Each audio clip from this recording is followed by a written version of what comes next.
नमस्कार, मेधज astro channel पे मेधज परिवार और संस्कार में आप सबका बहुत बहुत स्वागत है। 15 तारीख से गुप्त नवरात्र का आरंभ हो रहा है। इस विषय में पंचांग के वीडियोस में मैंने नहीं बोला है। इसका सिर्फ कारण यह है कि गुप्त नवरात्र और नवरात्र के विषय में मैं काफ़ी बात पहले कर चुका हूँ वीडियोज़ में, और जो सबसे डिटेल वीडियो मैंने बनाया था नवरात्र के ऊपर, इसका वीडियो का लिंक शेयर कर रहे हैं। इस वीडियो को आप बार बार देखिए और समझिए। देवी की कृपा हो आप सब पे, ऐसी मेरी आपको शुभकामना है।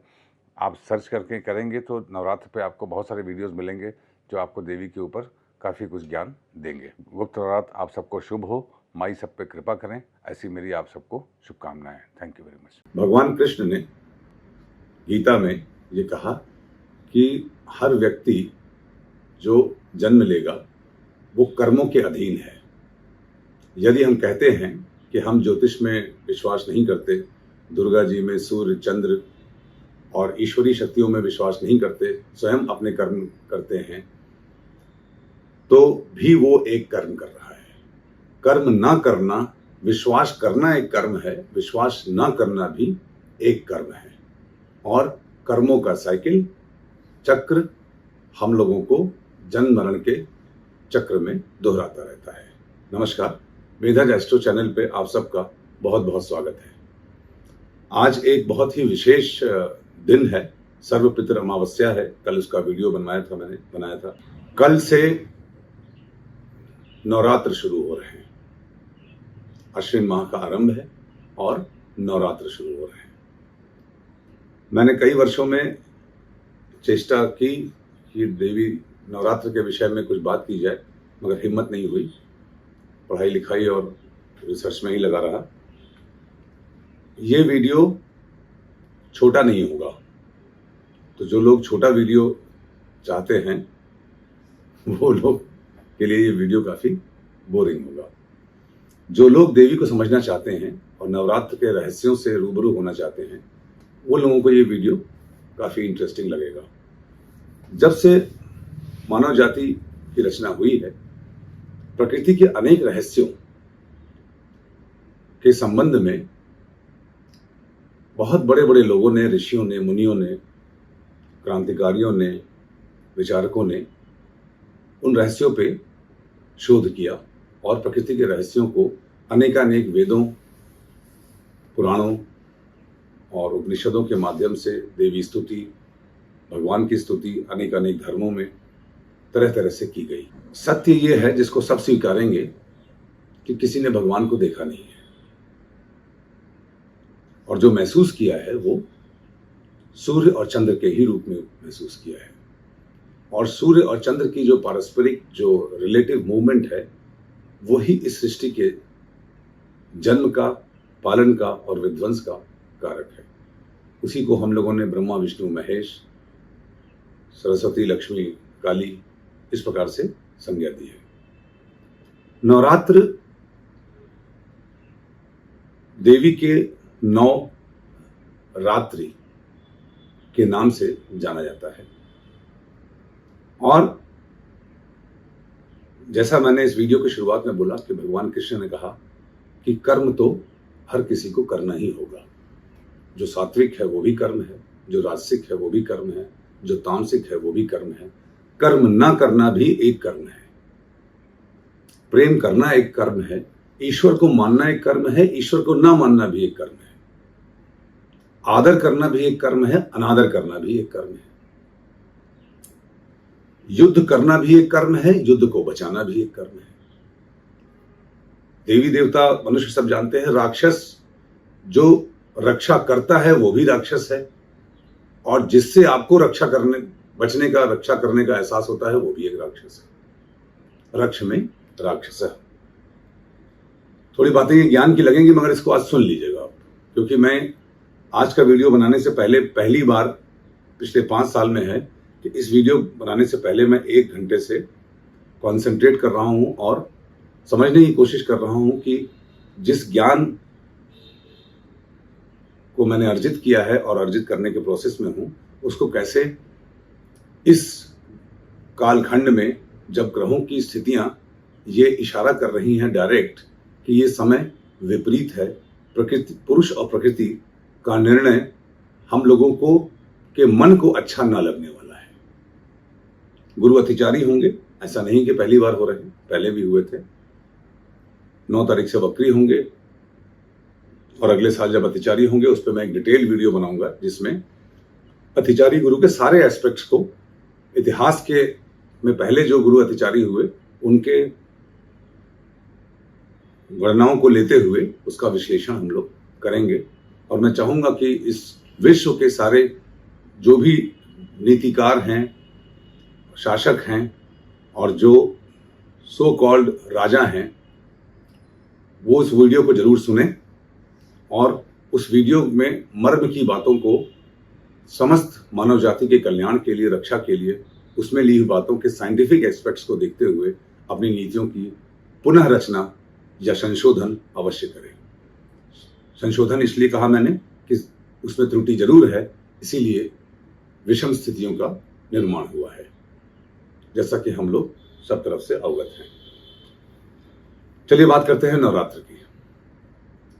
तो नवरात्र हम लोग के सनातन धर्म में साल में 4 बार प्रकृति हमको मौका देती है अपनी आध्यात्मिक और शक्तियों के विकास के लिए और चेतना के उत्थान के लिए। ऐसा कभी नहीं होता कि देवी पृथ्वी पे आ जाती हैं और हम लोग को हेल्प करने लगती हैं। ऐसा अगर होता तो भगवान कृष्ण अर्जुन से कहते कि तुम मेरा ध्यान करो, मेरी पूजा करो, मैं तलवार से सारे तुम्हारे दुश्मनों को मार डालूंगा। अवश्य में भोक्तव्यम कृतम कर्मम शुभाशुभम, किए हुए कर्मों का फल अवश्य ही भोगना पड़ता है। न भोक्तम क्षीयति कर्मम कल्प कोटि शतैरपि, कर्म फल को बिना भोगे हुए करोड़ों कल्प बीत जाने के पश्चात भी छुटकारा नहीं मिलता बिना भोगे हुए। तो देवी की जो ये त्योहार है इसका साइंटिफिक एस्पेक्ट जो हम लोगों को समझने की आवश्यकता है और किस प्रकार से हम उनका पूजा पाठ विधान करें, सारा का सारा मर्म है उस मर्म को समझना जो देवी कहना चाह रही है। जो मार्कंडेय ऋषि ने देवी भागवत मार्कंडेय पुराण से लिया गया है उसमें कहा और उसमें से दुर्गा सप्तशती ली गई है। 700 श्लोक दुर्गा सप्तशती में है और भगवत गीता में भी 700 श्लोक हैं, इसीलिए वो भागवत महापुराण से लिया गया है और ये देवी भागवत महापुराण से लिया गया है। 700 श्लोक हैं। तो 4 बार इस नवरात्र में 4 बार जो नवरात्र होती है, 2 प्रकट और 2 गुप्त नवरात्र। इसमें प्रकृति के जब भी मैं संबोधन करूंगा आप सूर्य और चंद्र समझिएगा। सूर्य शिव हैं, चंद्र पार्वती हैं। सूर्य विष्णु हैं, चंद्र लक्ष्मी हैं। सूर्य ब्रह्मा हैं, चंद्र सरस्वती है। इनको हम लोग अच्छाई बुराई, दिन रात, जहां पे भी डबल मीनिंग आ जाए, डुअलिटी आ जाए, वहां पे आप इस संज्ञा को समझने की चेष्टा करिएगा। आपको बहुत मजा आएगा और आप अपने आप से जरूर रूबरू होंगे। गुरु अतिचारी में एक दौर ऐसा भी आएगा 27, 28, 29 में जब लोग हेल्पलेस हो जाएंगे और सभी हेल्पलेस हो जाएंगे। उस समय मेधर एस्ट्रो अभी से हम लोग तैयारी कर रहे हैं कि हम लोगों की हेल्प कर सकें, अपनी हेल्प कर सकें, अपनों की हेल्प कर सकें, इस पृथ्वी की हेल्प कर सकें और संपूर्ण विश्व का कल्याण कर सकें। कम से कम चेष्टा तो कर सकें। जो चीज सामने दिख रही है उसको देखते हुए महाभारत के पात्र गांधारी नहीं बनना चाहिए। देखते हुए भी आंख की बड़े पट्टी बांधना मूर्खता है। चैत्र, आषाढ़, अश्विन और माघ महीने में नवरात्र होती है। इस समय प्रकृति में असीमित ऊर्जा का संचार होता है। उस ऊर्जा को हम स्वयं में उपवास के जरिए, सप्तशती के जरिए, दुर्गा दी की साधना के जरिए उस एनर्जी को लेने की कोशिश करते हैं और अपने अंदर आध्यात्मिक विकास करते हैं। आप देखिए 60 साल के लोग भी 20-25 साल के लड़कों की तरह बात करते हैं। आजकल लड़कियां, लड़के भी 30, 35, 40 साल के हो जाएंगे, 16 साल के बच्चों की तरह बात करेंगे। कलयुग जैसे जैसे बढ़ता जाएगा वैसे वैसे मानसिक स्तर कम होता जाएगा। जब मैं कॉलेज में था, हमारे साथ के लड़के लड़कियां थे, हम लोग एक अलग तरीके से मैच्योर बात करते थे। धीरे धीरे अब मैं देखता हूं आजकल जो लोग मिलते हैं वो 25-26 साल के हो जाने के बाद भी वो अभी 10-15 साल के बच्चों की तरह ही बात करते हैं। ऐसा भविष्यवाणी में लिखा है कि कलयुग जैसे जैसे बढ़ता जाएगा, हाइट कम होगी, दिमाग कम होगा, आयु कम होगी और आखिरी में आके हाइट 5 इंच रह जाएगी और आयु 2 या 3 साल रह जाएगी। हम उसी तरफ जा रहे हैं। मगर मेधज एस्ट्रो के जरिए मेधज परिवार में, हमारे परिवारों के परिवार में, उनके मित्रों के यहाँ हम लोगों ने एक बात का संदेश है कि राजा परीक्षित का वो संदेश कि जहां जहां कलयुग एप्लीकेबल होगा वहां हम हैं ही नहीं। कलयुग एप्लीकेबल होगा जुआ घरों में, वैश्यालयों में, मदिरालयों में, ऐसे स्थानों में जहां पे मांस खाया जाता होगा, दुर्व्यवहार किया जाता होगा, स्त्रियों का अपमान किया जाता होगा, बड़े बूढ़ों का सम्मान नहीं होगा। ये सब स्थान कलयुग के हैं। यहाँ पे न मेधज में मैं जाता हूँ, ना हमारे लोग जाते हैं। तो ऐसे मेरी असीम आस्था और विश्वास है कि हम लोगों के लिए कलयुग के वो बुरे फल एप्लीकेबल नहीं होंगे। हम ईश्वर में रहते हैं, प्रकृति की शक्तियों का सम्मान करते हैं और उन शक्तियों को नमन करते हुए उन शक्तियों से प्रार्थना करते हैं और उत्तम जीवन जीने का प्रयास करते हैं अपने सगे संबंधियों, इष्ट मित्रों, कंपनी के लोगों के साथ, हमारे क्लाइंट्स के साथ और समाज के साथ। देखिए, it is always good to be good, it feels very good to do good. अच्छा करिए, बहुत अच्छा लगता है। अच्छी बातें करिए, बहुत अच्छा लगता है।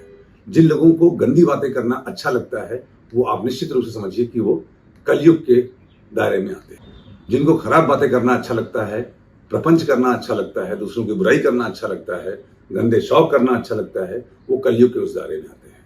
जो लोग उसमें नहीं हैं वो कलयुग के उस दायरे में नहीं आते हैं।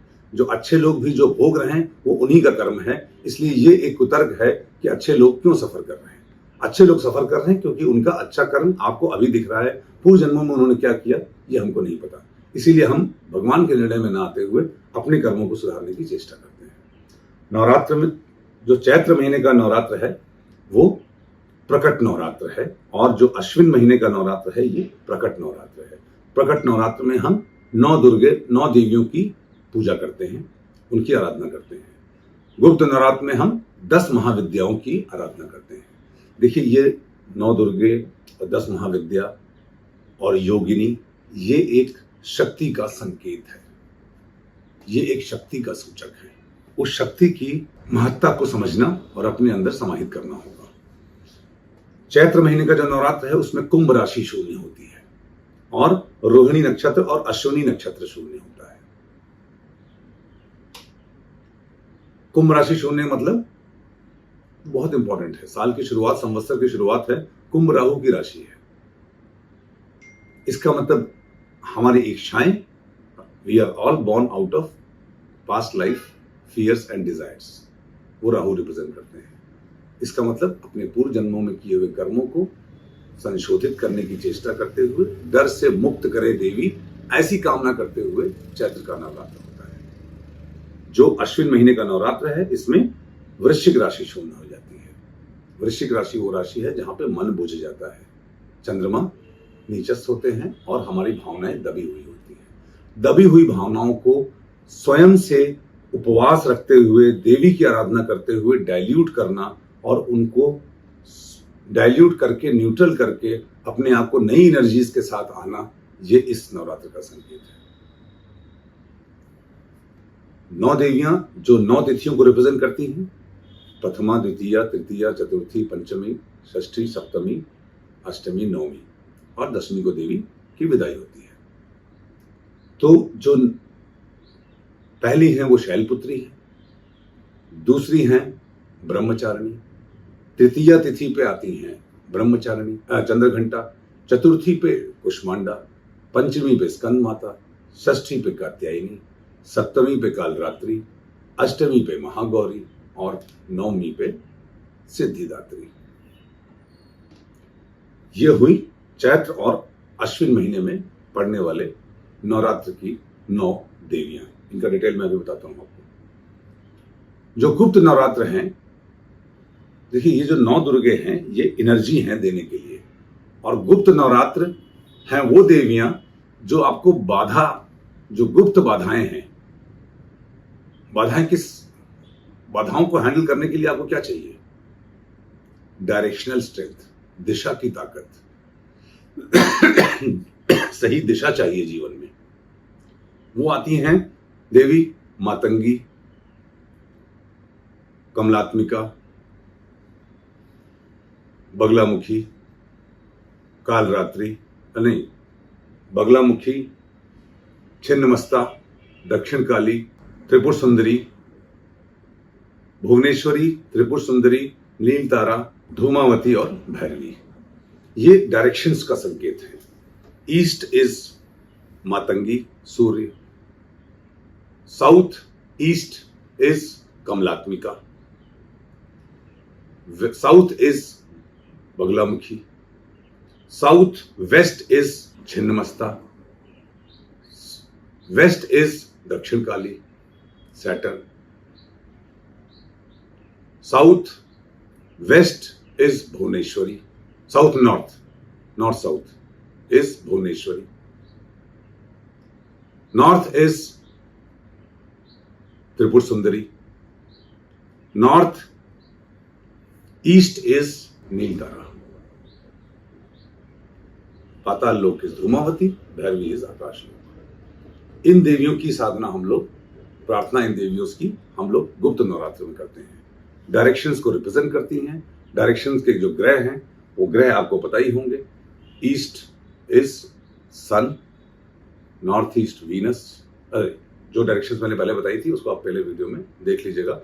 Waste is Saturn, north is Mercury, south is Mars, Chhinnamasta, south west is Rahu, Kamalatmika, east south is Venus, Bhuvaneshwari is moon, north east is Jupiter, Ketu and आकाश, ईथर, धूमावती एंड भैरवी। तो 10 महाविद्याओं की हम आराधना करते हैं। अब देखिए, ये नॉलेज है, इंडिकेशन है। ये जो देवियां हैं ये ज्ञान है। विज्ञान में कैसे कन्वर्ट होती हैं? जब आप इनसे संबंधित योगिनी को पहचानते हैं। जो योगिनियां हैं, मंगला, पिंगला, धान्या, भ्रामरी, भद्रिका, उल्का, सिद्धा, संकटा। ये देवियां कैसे याद होंगी? आपको उसके लिए 1 से 27 नक्षत्र याद करने होंगे। जो नक्षत्र है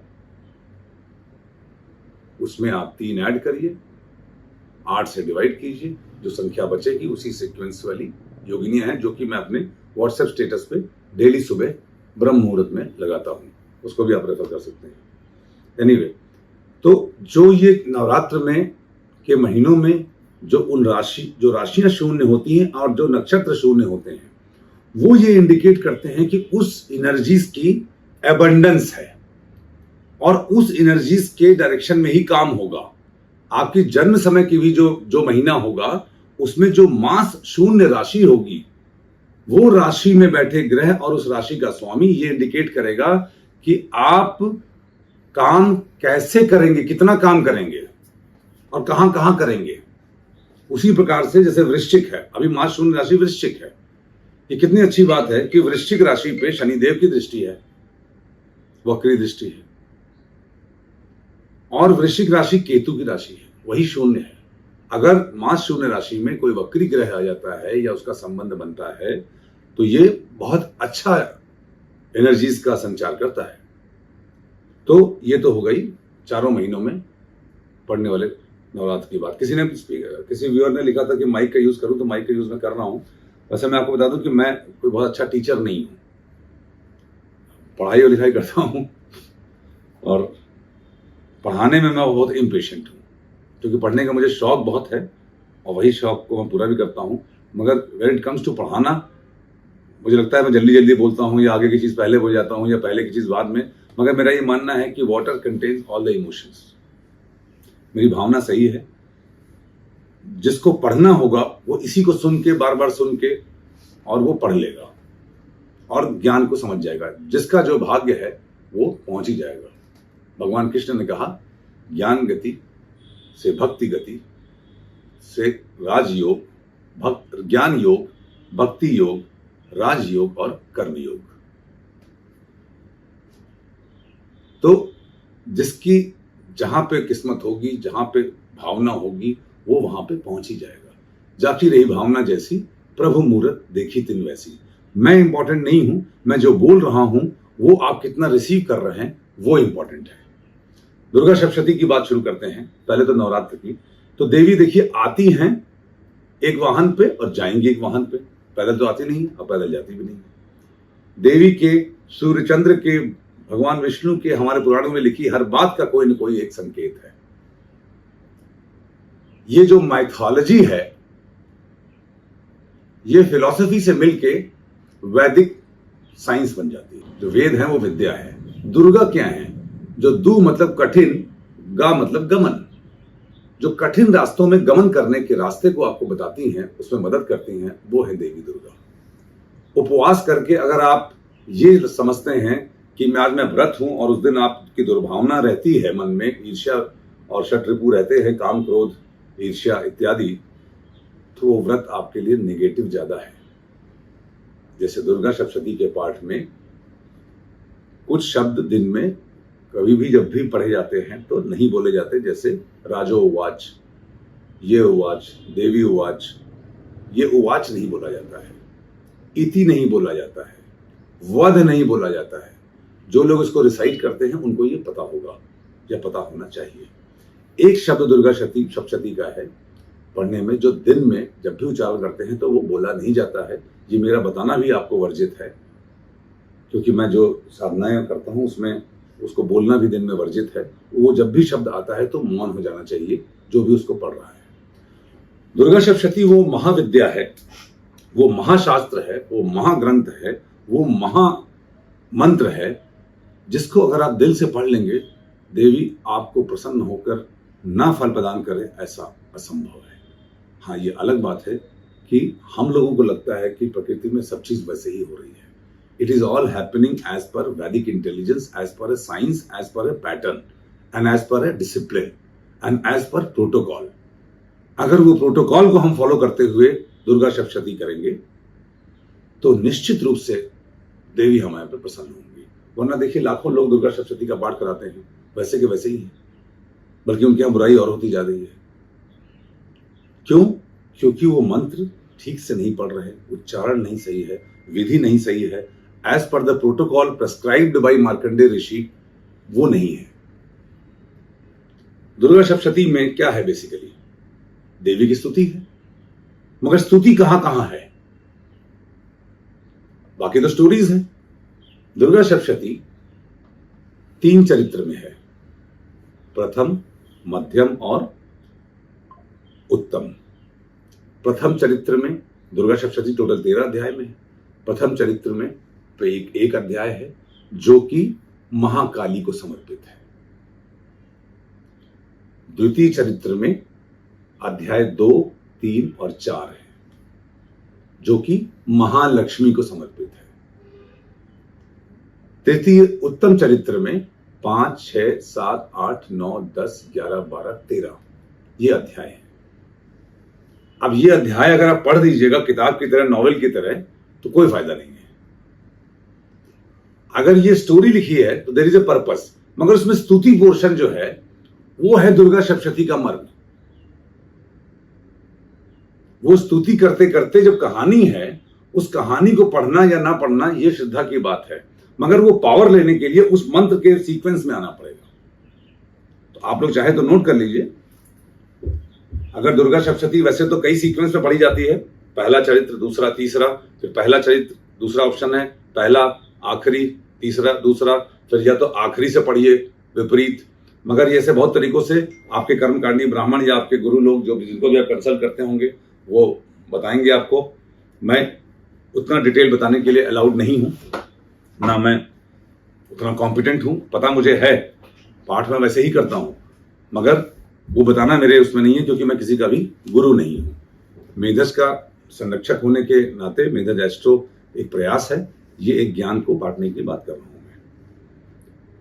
तो दुर्गा सप्तशती में अगर आपको जल्दी है तो सिर्फ 4था अध्याय पढ़ लीजिए, और कुछ पाना है तो 11वां अध्याय पढ़ लीजिए। अभी मैं सीक्वेंस पे आता हूं इसके। तो ये प्रथम चरित्र महाकाली, द्वितीय चरित्र जिसमें 2, 3, 4 अध्याय हैं वो महालक्ष्मी, तृतीय चरित्र सरस्वती, जिनके लिए इतने अध्याय हैं। सबसे क्रूर है इसमें सरस्वती। महाकाली नाम से डेंजरस लगता है, मगर महाकाली तो बहुत ही सुंदर है। वहां से सूर्यदेव की आराधना होती है। पहले अध्याय से ब्रह्मा जी सो रहे थे, मधुकैटभ ने उनको परेशान करना शुरू किया। उन्होंने देवी, विष्णु जी सो रहे थे, ब्रह्मा जी को मधुकैटभ ने परेशान किया तो देवी आई। उसमें पोर्शन ऑफ जो मंत्र है वो इंपॉर्टेंट है। स्टोरीज भी आप समय हो तो पढ़ सकते हैं। मैं आपको वो सीक्वेंस बताता हूं जो सीक्वेंस आपको हेल्प करेगा एक प्रॉपर दुर्गा सप्तशती को समझने के लिए। देखिए, दुर्गा सप्तशती को ऐसा मैंने पहले के कई साल पहले मैंने जब एक लेक्चर दिया था तब बोला था कि दुर्गा सप्तशती का बाय हार्ट कंठस्थ याद होना, सप्तश्लोकी का, ये बहुत आवश्यक है। ओम ज्ञानी नामपि चेतांसि देवी भगवती हिसा बलादा कृष्ण मोह महामाया प्रसिद्धि दुर्गे स्मृता रसी बीतिम शेषंतो स्वस्थ स्मृता मति विश्वम ददासी दारिद्र भयानी का दुनिया सर्वकार प्राणाय सदा चित्ता सर्वमंगल मांगल्ये शिव सर्वा साधिके शरण्ये त्र्यंबके गौरी नारायण नमोस्तुते शरणागत दिनाथ पत्राण प्राणानि सरसा तेरे देवी नारायण नमोस्तुते सर्वस्वरूपे सर्वशेष शक्ति समन्विते भयग्रस्त्राहिनो दुर्गे देवी नमोस्तुते रोगान शेषान पाहंसि तुष्टा रुष्टा दुकामान सकलान भीष्टान त्वमा शितानां विपन्नानां त्वमाश्रय आयशतां प्यांदि सर्वा बाधा पशुलुं तैलोक्यस्य कुलेश्वरी एवं तो कर्मस्मि द्वारि विनाशनम। तो ये जो 7 श्लोक हैं, ये 7 श्लोक ही दुर्गा सप्तशती का वो रहस्य है जो आपको गलत पढ़ने में भी बचा लेंगे। अगर आपने गलत तरीके से पढ़ ली, अज्ञानतावश, आपका तरीका सही नहीं है, प्रोटोकॉल में कहीं ऊपर नीचे गलती हो गई, तो ये 7 श्लोक अगर बाय हार्ट आपने पढ़े तो ये आपको प्रोटोकॉल तोड़ने का से वीटो प्रदान कर देंगे और आपकी हेल्प करेंगे। तो ऐसा जैसा नॉर्मल तरीका है, पहले आपने जो विधिया है उससे करिए। पहला शापोद्धार करिए। शापोद्धार देखिए क्या होता है। कवच के पहले है ये ओम रीम रेतः स्वरूपिण्य मधुकैटभ मर्दिन्य से लेकर दुर्गा देव्य नमः, त्रिगुणात्मिकाय दुर्गा देव्य नमः। नेक्स्ट में क्या आएंगे आप? कवच अर्गला कीलक। देखिए, कवच अर्गला कीलक, वैकृति रहस्य, प्रधानिक रहस्य और मूर्ति रहस्य, ये 6 अंग हैं देवी के। इसमें इसको आप समझने की लैंग्वेज में ऐसे समझिए कि कवच, जब आप कुछ करने जा रहे हैं तो कपड़ा पहन रहे हैं, अपना कवच पहन रहे हैं। अर्गला उसमें ताला लगा रहे हैं और कीलक उसकी चाबी है। एक बार आपने अगर कवच पहन लिया, अर्गला लगा दिया और कील लगा दिया, उसके बाद आप पानी भी नहीं पी सकते, खांस भी नहीं सकते, छींक भी नहीं सकते, वरना बीच में डिस्टर्ब हो जाएगा और आपको फल के बजाय उतना ही नुकसान हो जाएगा। इतनी कठिन विधि से पूरी 13 अध्याय पढ़ पाना, मुझे नहीं लगता कि आजकल जैसे हम देखते हैं ये संभव हो सकता है देश काल परिस्थिति को देखते हुए। उसमें से मंत्रों को निकाल लीजिए बस, बाकी तो कहानियां हैं। तो शापोद्धार पहले पढ़िए, कवच पढ़िए। अब कवच में क्या पढ़ेंगे? कवच इतना लंबा है। कवच में जो सबसे इंपॉर्टेंट जो कवच है, मेन जो कवच, वो ये है प्रथमम शैलपुत्री च, द्वितीयम ब्रह्मचारिणी, तृतीयम चंद्रघंटेति, कुष्मांडेति, चतुर्थकम। ये 3 से लेकर और 5 तक, 4 तक, 3 और 4 में ही कवच है, बाकी कहानी है, स्टोरी है उनकी। अर्गला तो बहुत ही सुंदर है। ताला लगने को जरा ताला प्यार से लगाइए। ताला लगाएंगे तो मजा आएगा। जितना मजबूत ताला उतना मुश्किल होगा किसी को तोड़ना, है ना। जयंती मंगला काली भद्रकाली कपालिनी दुर्गा क्षमा शिवा धात्री सुहा सुधा नमोस्तुते। इसको आप प्रेम से, ज्यादा है भी नहीं, इनको पढ़ लीजिए। 25 श्लोक हैं, 24 श्लोक हैं, 5वां तो एकदम स्तोत्रम पठित्वा। अब आया कीलक, चाबी। अब कीलक में इतना लंबा कीलक थोड़ी है 14 श्लोक का, कीलक तो एक ही श्लोक है। विशुद्ध ज्ञान देहाय त्रिवेदी दिव्य चक्षुष श्रेय प्राप्त निमित्ताय नमः सोमार्धारिणे। तो इसमें देवी कहां है? विशुद्ध ज्ञान देहाय, विशेष प्रकार से शुद्ध ज्ञान रूपी, ज्ञान जिनका देह है, जिनका शरीर है। त्रिवेदी दिव्य चक्षुषे, उनके जो चक्षु हैं वो तीनों वेद हैं। श्रेय प्राप्त निमित्ताय, जो श्री प्रदान करते हैं, श्री मतलब glory, which makes you look beautiful, which makes you look impressive, attractive, जो पैसा देते हैं, हर प्रकार की समृद्धि देते हैं। श्रेय प्राप्ति निमित्त आए, उनकी प्राप्ति के निमित्त नमः सोमार्ध धारणे, जिन्होंने नमः, उनको नमन है, अर्धचंद्र को अपने सोमार्ध को धारण किया हुआ है, सोम अर्ध धारिणे। ऐसे भगवान देवी नहीं है, ये भगवान शिव है, तो ये भगवान शिव ने लगाया। Very interesting. उसके बाद कीलक के बाद आप आ जाइए। देखिए प्रथम अध्याय जो है उसमें तो मधु कैटक की स्टोरी है, मगर उसमें श्लोक हैं जो 1 से लेकर 15 तक, त्वम स्वाहा त्वम सदा त्वम ही वषट्कार स्वरात्मिका, ये 15 श्लोक हैं जो कि तंत्रोक्त राक्ति सूक्तम है। आप सिर्फ इनको पढ़ लीजिए। दुर्गा सप्तशती पढ़ाई चल रही है। इसके बाद आपको जो मन में आए वो अध्याय अपने मन से पढ़िए। चौथा अध्याय और 11वां अध्याय मोस्ट अप्रोप्रिएट है। देखिए इसमें जो इसके पहले जो तंत्रोक्त रात्रि सूक्तम है, ये बहुत रहस्यमयी है। ये पढ़ते पढ़ते आपको काफी जीवन में, कई बार जब आप पढ़ेंगे तो आपका आपसे स्वयं से साक्षात्कार देवी करा ही देंगी। मैं जितनी बार भी इसको देखता हूं, पढ़ता हूं, वैसे बार बड़ा भावुक हो जाता हूं, क्योंकि देवी महाभय विनाशिनी जो है, देवी का वो रूप जिसमें वो सारे भय, महाभय विनाश कर देती हैं, वो इसी से आता है। इसके बाद आप चरित्र पढ़िए, फिर दुर्गा सप्तशती पढ़िए और देवी से क्षमा प्रार्थना करिए। क्षमा श्लोक कौन सा है? देवी क्षमा अपराध क्षमापन स्तोत्रम, ये जरूर पढ़िए। 12 श्लोक हैं।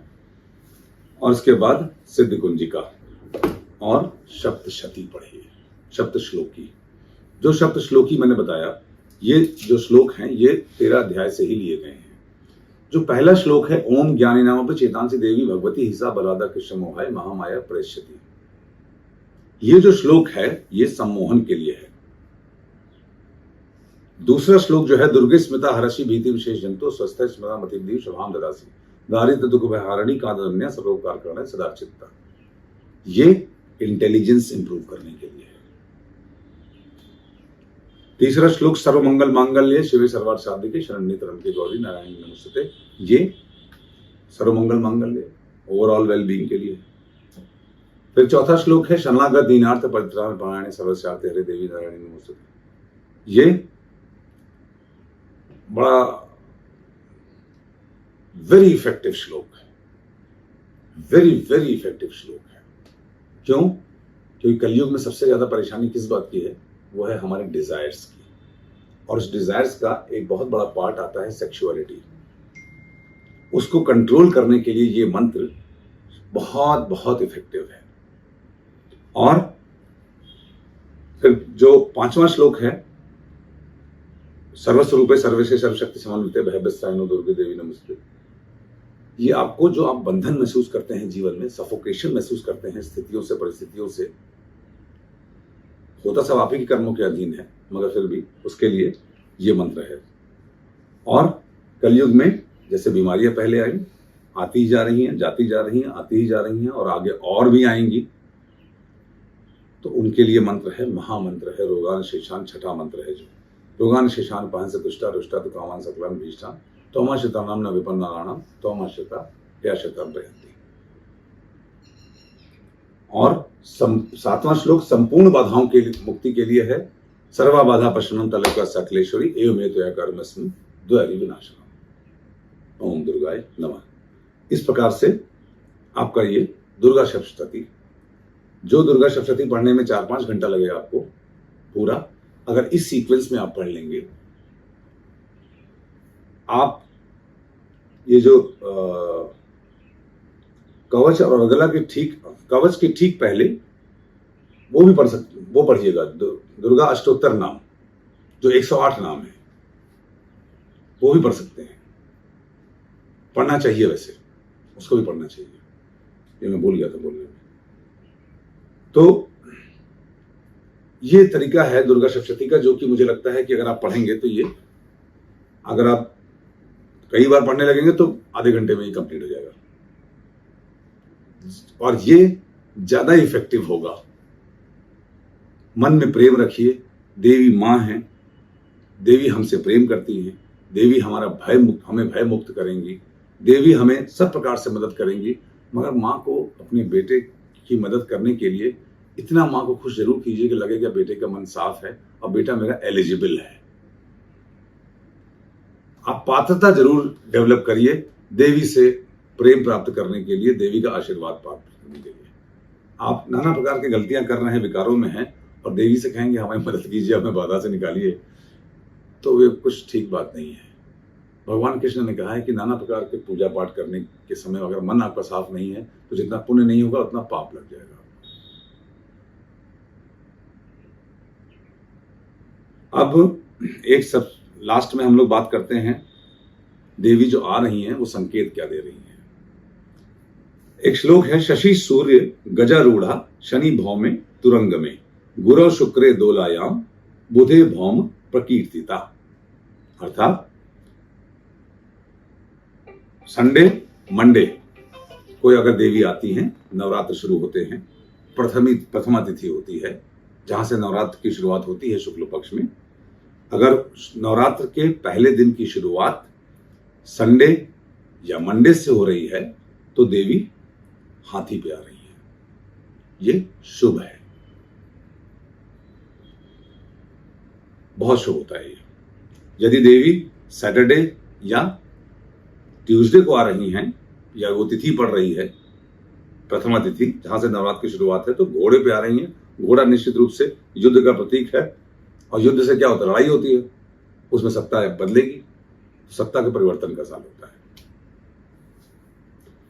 गुरु शुक्रे दोलायाम,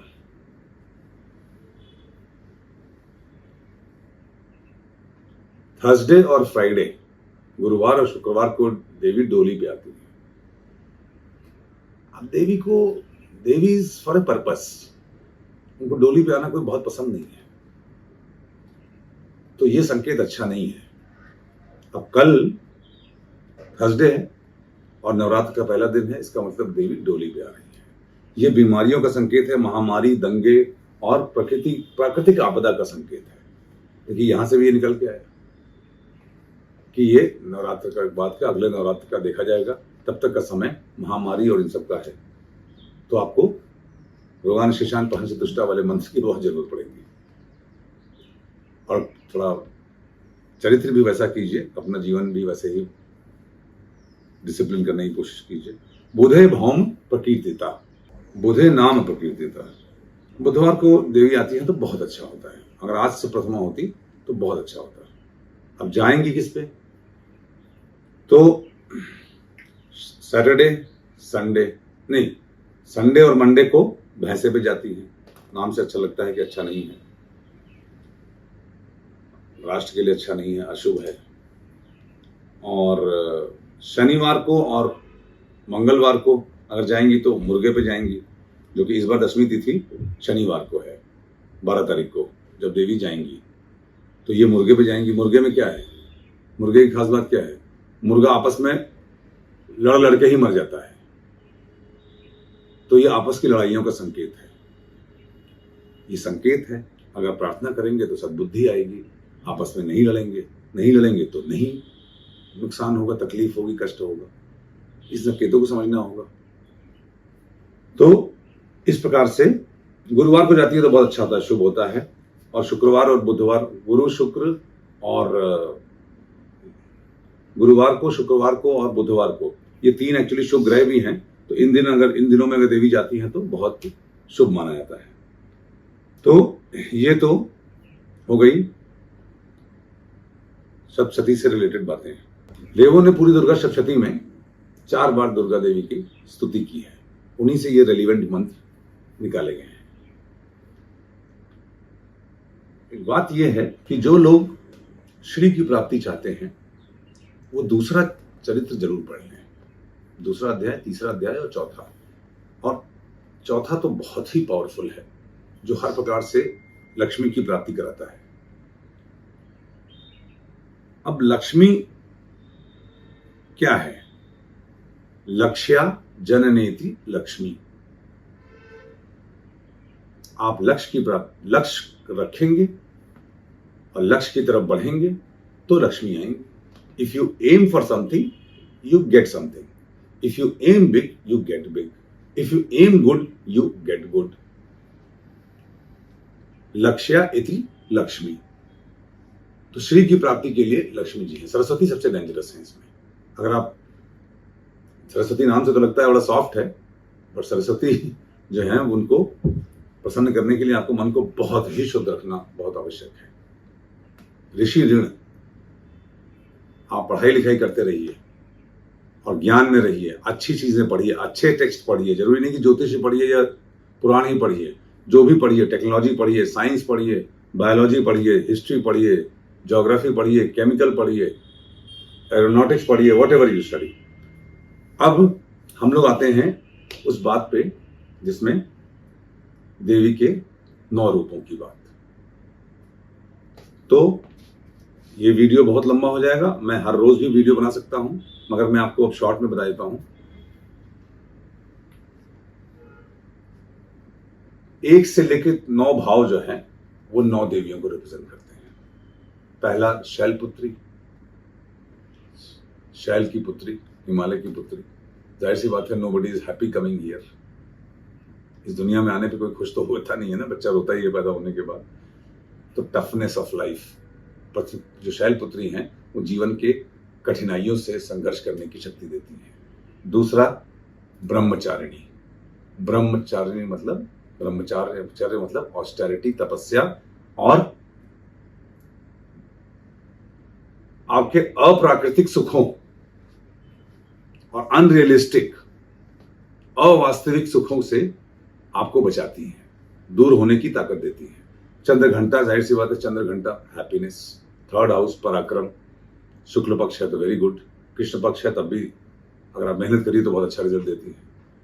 Kushmanda happiness, 4th house, mother, vahan, all kinds of happiness is Kushmanda. Skanda Mata is what? Kartikeya. स्कंद माता सबसे अच्छी देवी है और राजयोग सुनिश्चित करती है। स्कंद माता के दिन, पंचमी तिथि के दिन नवरात्र में, यदि लोग पहले और आखिरी व्रत रहते हैं, ये सब लोगों ने अपने अपने धारणाएं बना रखी हैं, मगर मेरे अनुसार पंचमी तिथि स्कंद माता, अगर आप प्रसन्न रहेंगी तो आपके बस दुख भी आएंगे तो उनसे दुख आने से पहले उनको सहने की शक्ति आ जाएगी या माध्यम आ जाएंगे। स्कंद माता कात्यायनी। कात्यायनी क्या है? कात्यायन ऋषि की पत्नी। कात्यायनी हर प्रकार के सुख देती है। ये आपको संपत्ति देती है। और कात्यायनी इज, जिसे कहते हैं ना, हंसते हुए जाओ तो जीत की खबर लाओ, रोते हुए जाओ तो मरने की खबर लाओ। कात्यायनी हर प्रकार से शुभ है। स्कंद माता फाइट कराती है और हैप्पीनेस देती है। कुष्मांडा भी थोड़ा मेहनत कराती है तब हैप्पीनेस देती है। चंद्र घंटा तो मन साफ रखिए सब दे देती है। ब्रह्मचारिणी तपस्या मांगती है। शैलपुत्री डिजायर्स बनाती है, अनहैप्पीनेस से लड़ने की ताकत देती है। कात्यायनी हर प्रकार से शुभता देती है। काल रात्रि, रात में जिनकी पूजा हो, बलिदान मांगती है। काल रात्रि की हैप्पीनेस, या आपको सप्तमी तिथि को जो काल रात्रि देवी हैं, सप्तमी के स्वामी सूर्य है, वो बलिदान मांगती है। आपको कोई ना कोई बलिदान देना पड़ेगा। बलिदान किसका? अपने सुखों का, अपने अननेचुरल मटेरियलिस्टिक डिजायर्स का। और महागौरी, उसके बाद महागौरी मतलब महान, जो महान है, महान होने की कीमत होती है। आपको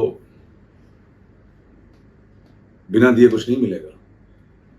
संघर्ष करेंगे तो महागौरी मदद करेंगी। स्लीपिंग बोन्स के लिए महागौरी का कोई भी एक्सपेक्टेशन नहीं करना चाहिए। सिद्धिदात्री 9वां भाव, all Siddhi means accomplishment, all kind of happiness. मगर ऑल काइंड ऑफ हैप्पीनेस के पहले पूरी लड़ाई, संघर्ष और इन सब का प्रोसेस होता है।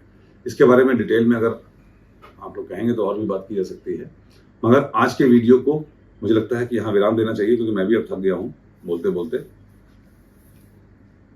इसकी भावना को समझने की कोशिश कीजिएगा। इस वीडियो के भावना एकदम निर्मल है, गंगा जल की तरह पवित्र है। आज अमावस्या है जब मैं ये वीडियो रिकॉर्ड कर रहा हूँ। आज शाम तक रिलीज होगा और कल से नवरात्र है। ये नवरात्र आप सबको शुभ हो, आपको असीमित ऊर्जा का संचार कराए आपके जीवन में, आपको नाना प्रकार के व्याधियों से, तकलीफ, कष्टों से मुक्ति दिलाए, ऐसी ईश्वर से कामना है मेरी। देवी भगवती आप जिस रूप में उनको चाहेंगे उस रूप में आपकी मदद करेंगी। सिर्फ उपवास रखना और पूजा पाठ का ढोंग करना, ये देवी को अप्रसन्न करने जैसा है।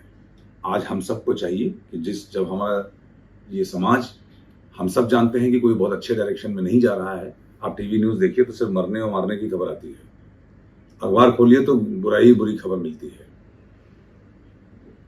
फेसबुक खोल लीजिए, यूट्यूब खोल लीजिए तो उल्टी सीधी चीजें जल्दी पॉपअप होती हैं।